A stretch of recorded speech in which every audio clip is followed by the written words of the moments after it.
राधे राधे दोस्तों। तो हम लोग आज अष्टावक्र गीता के 28 टॉपिक के बारे में चर्चा करेंगे। उस टॉपिक का नाम है कि ये जो जगत है वो आपकी ही प्रतिछाया है। तो इस विषय पर हमने पिछले दिन थोड़ी सी चर्चा करी थी, उसके आगे की चर्चा को अपन आगे कंटिन्यू करते हैं। ठीक है, चलिए चलते हैं।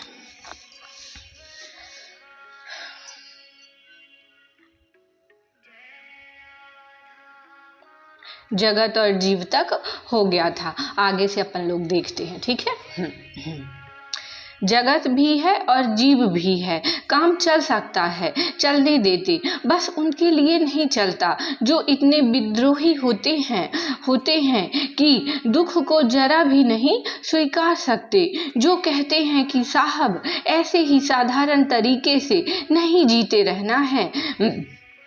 अगर जीवन है तो उसमें एक निश्चलता होनी चाहिए, एक बोध होना चाहिए, आनंदित सी एक तृप्ति होनी चाहिए। बौखलाए से, बौराए से, सहमे से, विक्षिप्त हुए जीने को हम जीवन नहीं मानते।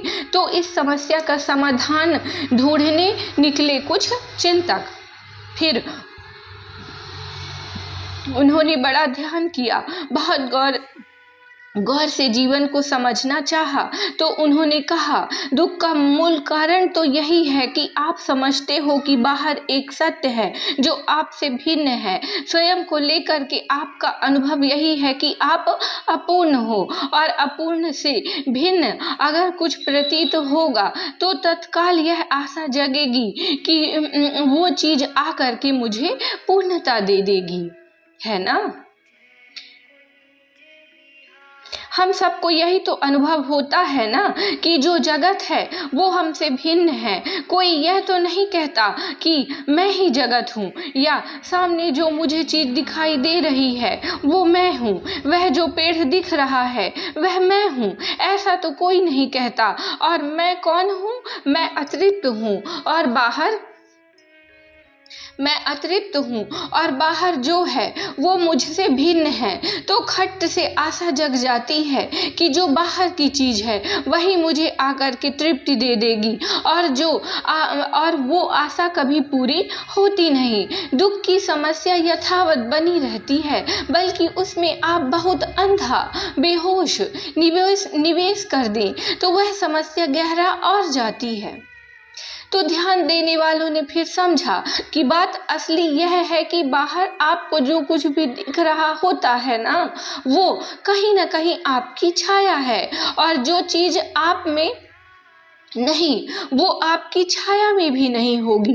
इसलिए जगत की प्राप्ति या उसका भोग कभी आपको शांति दे नहीं सकता। साधारण बातें अलग हैं। आपको पानी पीना है तो जगत में पानी मिल जाएगा, गले की प्यास बुझ जाएगी, वो ठीक है। लेकिन यहाँ जिस प्यास की बात हो रही है वो कुछ और है। 3 तरीके की प्यास होती है ना, उनको ताप बोलते हैं, कभी हम प्यास भी बोल देते हैं, एक ही बात है ना।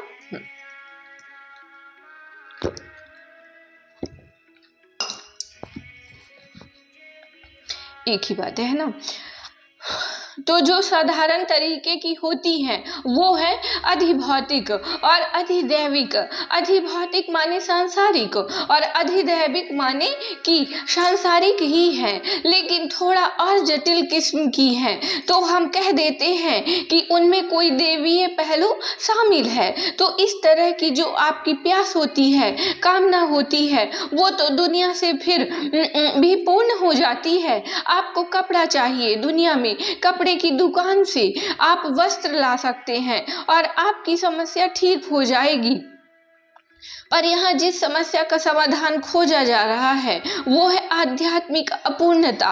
वो क्या होती है? वो होती है जब आपने प्रयास कर लिया और अपनी जो बहुत आरंभिक और सतही किस्म की अपूर्णताएं थी, ताप या तृष्णा, उसको भी आपने ठीक ठाक कर लिया, लेकिन उसके बाद भी भीतर खोखलापन बना हुआ है और मन फटने को होता रहता है। एक दीवानगी सी रहती है, चैन नहीं रहता। रहता, कुछ बवंडर सा मचा रहता है, असहज रहते हैं, कुछ तो है जो गलत है, पर क्या गलत है पता नहीं चलता। तो अष्टावक्र गीता उनके लिए है। इसको पढ़कर आपको रोटी नहीं मिल पाएगी।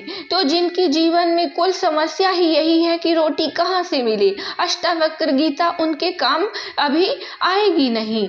आप अभी रोटी की व्यवस्था कर लें, फिर आइएगा। या जिनकी समस्या इस तरीके की है कि और जो कामनाएं हैं वो पूरी नहीं हो रही हैं, तो उनके लिए भी नहीं है अष्टावक्र गीता। तो अष्टावक्र गीता उनके लिए है जिनको छोटी मोटी कामनाएं नहीं पूरी करनी, जिनको अपनी मूल कामना ही पूरी करनी है। तो जो इस अर्थ में थोड़े महत्वाकांक्षी लोग हैं उनके लिए है अष्टावक्र गीता। तो जिनको अपनी मूल कामना पूरी करनी है वो जगत से बड़ा ना उम्मीद लौटते हैं। दुनिया में कुछ भी नहीं है जो आपके मूल खोखलेपन को किसी भी तरीके से राहत दे पाए। तो फिर राहत कैसे मिलेगी? राहत वैसे मिलेगी जैसे इस श्लोक बता रहा है। राहत मिलती है यह जान करके कि राहत मिल नहीं सकती उसको जो आप बने हुए हो, और राहत मिल नहीं सकती वहां से जिसको आपने ही खड़ा करा है।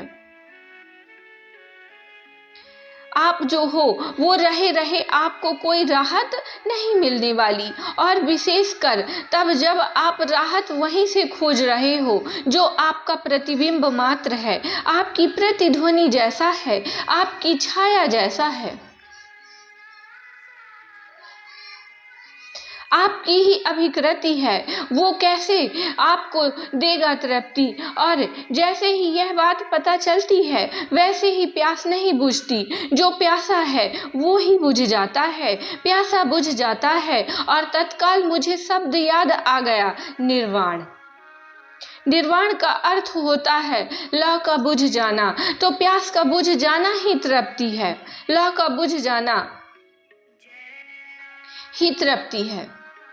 जो आपकी प्यास है गहरी आध्यात्मिक, उसके लिए कभी भी आपको जल वगैरह या कोई ऐसा द्रव्य मिलेगा नहीं जो उसको ठीक कर दे। हाँ, प्यास ही अगर चली जाए तो प्यास का समाधान हो जाए, और वह प्यास तभी जाती है जब आप जान जाते हो कि यह जो प्यासा है यही बड़ा मिथ्या है, यही एकदम भ्रांत वस्तु है। तो जो बातें यहाँ कही गई हैं वो मात्र जगत के लिए नहीं कही गई हैं कि जगत में हो जाता है कि सीप में मोती का भ्रम हो जाता है, रस्सी में सर्प का भ्रम हो जाता है, और गर्मी में रेगिस्तान की धूल में पानी का भ्रम हो जाता है। तो यह बातें सिर्फ जगत के लिए नहीं बोली गई हैं, यह बातें आपके लिए बोली गई हैं। ना तो जगत वो है जो आपको दिखता है, ना आप वो हो जो आप दिखते हो। और इन दोनों में अगर चुनना ही है कि पहले कौन सा भ्रम आता है, तो पहले तो जो अपना वाला है वही आता है ना। जब मैं ही वो नहीं हूँ जो स्वयं को समझता हूँ, तो जगत वो क्या होगा जो मुझे दिखता है। जगत तो आगे चल करके एक परिणामी भूल है। मूल भूल तो अहंकार ही है। अहंकार का परिणाम है कि जगत एक भ्रांत अनुभव आपको होने लग जाता है। लेकिन जो पहली गलती अहंकार करता है वो तो अपने आप को लेकर के ही करता है ना।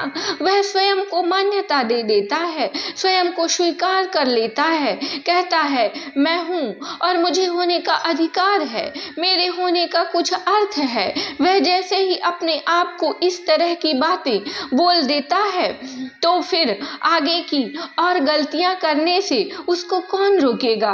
बड़ी गलती तो उसने कर ही दी। अब आगे जो हो रही है वो सब छोटी छोटी गलतियां हैं, है ना।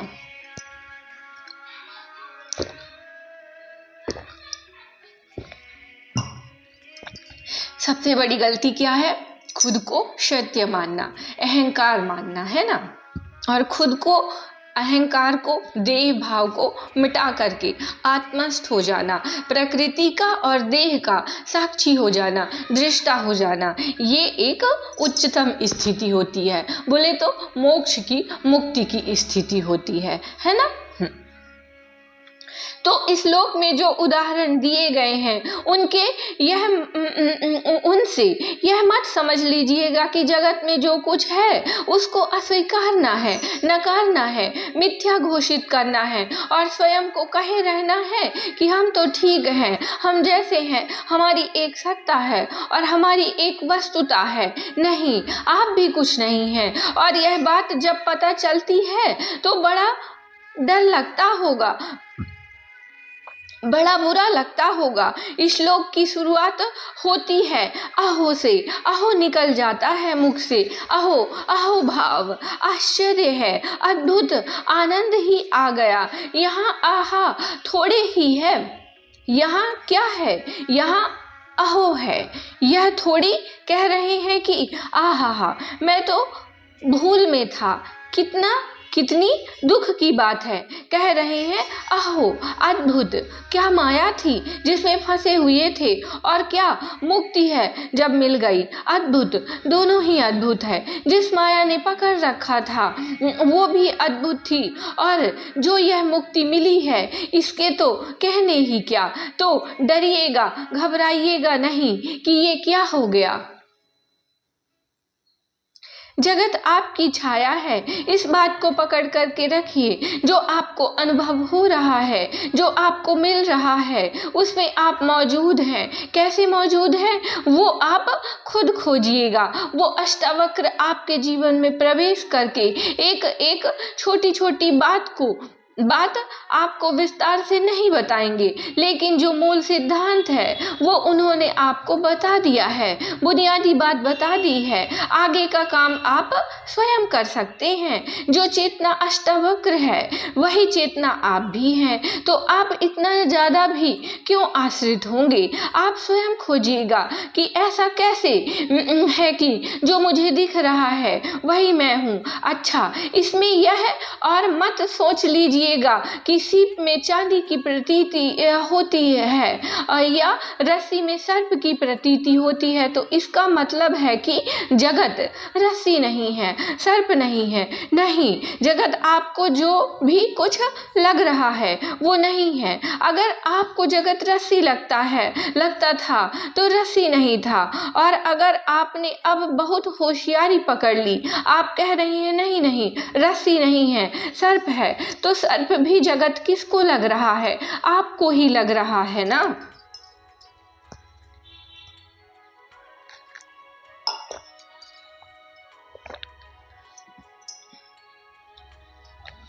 आपको ही लग रहा है ना। जब आपको रस्सी लगता था तब भी रस्सी किसको लगता था, आपको। अब सर्प प्रतीत हो रहा है तो भी किसको प्रतीत हो रहा है, आपको। तो आपको जो भी प्रतीत हो रहा है वो गलत हो रहा है। रस्सी लगे तो रस्सी नहीं है, सर्प लगे तो सर्प नहीं है। तो यह मत समझिएगा कि पहले हम भूल में थे, अब हम भूल में नहीं हैं। पहले हम चीज़ों को जैसा समझते थे वो बात गलत थी, पर अब हम होश में आ गए हैं। जब तक उसको आपको जगत में कुछ भी सत्य लग रहा है तब तक अभी आप बेहोश ही हैं। कहने का तात्पर्य ये कि जगत में ना कुछ अच्छा है और ना ही कुछ बुरा है, बस जगत आपकी प्रतिछाया है। ठीक है, अगर आप आत्मा हैं तो प्रकृति ब्रह्म है। क्या है, ब्रह्म है। और अगर आप अहंकार हैं तो बाहर प्रकृति है। ठीक है, तो ये चीज़ होती है। अगर आप शून्य अवस्था में, मुक्ति अवस्था में पहुंच जाएं, आत्मस्थ हो जाएं, तो फिर जगत आपके लिए अच्छी चीज़ हो जाती है ना। तो यही चीज़ बताई गई है इस टॉपिक में, और ये टॉपिक कंप्लीट होता है। नेक्स्ट डे अपन लोग नेक्स्ट टॉपिक लेकर के आएंगे। आज के लिए बस इतना ही। राधे राधे।